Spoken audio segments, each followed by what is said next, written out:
Nè tôi minh xài ôn chạy bài ôn rau hồng trâu. Nè tôi yông rau má xua nhau. Kế nó nhau giáo lo bé rau. Kế tao lo rau chín ra ia.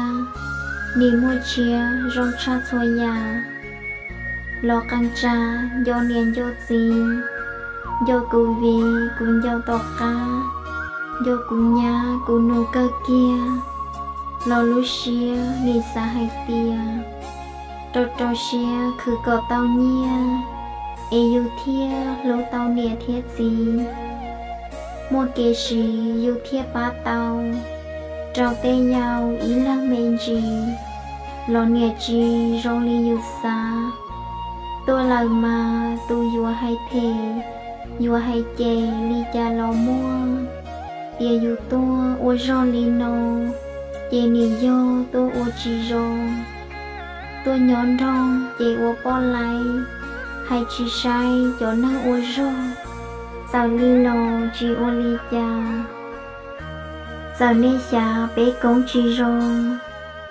Tôi vô trông li cha lo mua. Tôi vô thua li cha mua ta. Tia vô mà nhón thay chi rô. Cha bế mong lúc xế luôn trừ. Sa chi sư li má li xùa. Sao tia dùa nhỏ sáng tô tư. Chùa nhẹ khử tao nhẹ trong nhẹ. Chi tao bìa yêu tú lòng thay. Chùa chi bay ô ya chi rong.